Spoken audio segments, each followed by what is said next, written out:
भोकरदन नगर परिषद निवडणुकीच्या प्रचारामध्ये रफिक कॉलनी या ठिकाणी काँग्रेसचे जिल्हाध्यक्ष राजाभाऊ देशमुख आणि काही त्या परिसरातले जे तरुण आहेत त्यांनी राजाभाऊ देशमुख यांना काही प्रश्न विचारले। त्याचा व्हिडिओ व्हायरल झालेला आहे आणि त्याच व्हिडिओवर मोठं भारत रंगलेलं आहे। त्याच व्हिडिओवर आज भाजपचे आमदार संतोष पाटील दानवे यांनी भर सभेत बोललेले आहेत।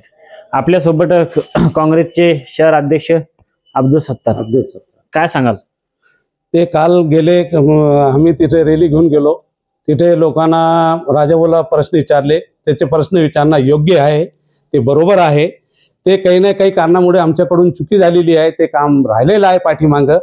आणि त्याच्यानंतर आमचा कार्यकाल संपल्यानंतर प्रशासक तिथे नेमला गेलेला आहे। प्रशासकाच्या काळात हे आमदारांना संतोष दानवेंना ते काम पूर्ण केला पाहिजे होता, मात्र त्यांना ते काम केलं नाही। जाणबुजून काम कोण केलं नाही की तिथे अल्पसंख्याक लोक राहतात, त्याच्यामुळे ते काम केलं नाही त्यांना। आणि हे जबाब त्यांना विचारला पाहिजे। आम्हाला जे विचारले ते बरोबर आहे, योग्य आहे ते पब्लिकचा, आणि पब्लिकचा जे रोष आहे ते बी बरोबर आहे, मी ते मान्य करतो।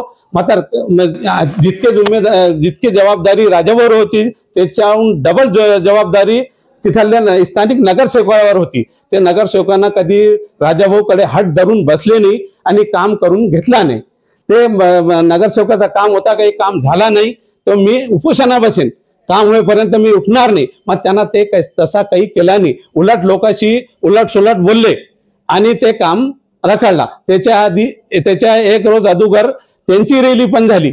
त्यांची रॅलीत बी ते नगरसेवकाला लोकांना प्रश्न विचारले आणि लय बोलले त्यांना बी, मात्र त्याच्या काही चर्चा झाली नाही। आणि फक्त आमचे जिल्हाध्यक्ष जे बोलले तिथले लोक, तेच व्हिडिओ व्हायरल झाला। कौन झाला? ऐसा एक षड्यंत्र है क्या, मिली भगत है क्या है? ये लोगों ने इसका विचार करना चाहिए। और ऐसे छोटी छोटी बातों पे नाराज होकर हमसे विरोध मत करो। इंशाअल्लाह तुम्हारा काम जो रहवा है वो हमारे नगर सेवक चुन के आने के बाद इंशाअल्लाह वो जरूर पूरा करके देंगे, पहली फुर्सत में करके देंगे। और जो तुमने रोज दिखाए वो गलत नहीं है, बरोबर है, तुम्हारा रोज बरोबर है, तुमको तकलीफ है वहाँ। और ये जो वीडियो फैलाया गया है, ये जानबूझकर वो वीडियो फैलाए, और तुम्हारे को जो उत्साह गया वहाँ वो भी जानबूझ के उत्साह गया। शुक्रिया। हे होते काँग्रेसचे शहराध्यक्ष अब्दुल सत्तार। खरं तर कोणत्याही लोकप्रतिनिधीला स्थानिक नगरसेवक नगराध्यक्षाला हा प्रश्न विचारणं गरजेचं असतो, पण त्याचं मोठं भांडवल करून नेमकं साध्य करायचं काय हेच हा प्रश्न उपस्थित होतोय। कारण प्रशासनाच्या काळात ज्यांनी आज सत्तार शेटने सांगितले, ज्यांनी 4 वर्ष प्रशासनामध्ये नेमकं केलं काय हा प्रश्न उपस्थित होतोय। मराठवाडा मीडिया, भोकरदन।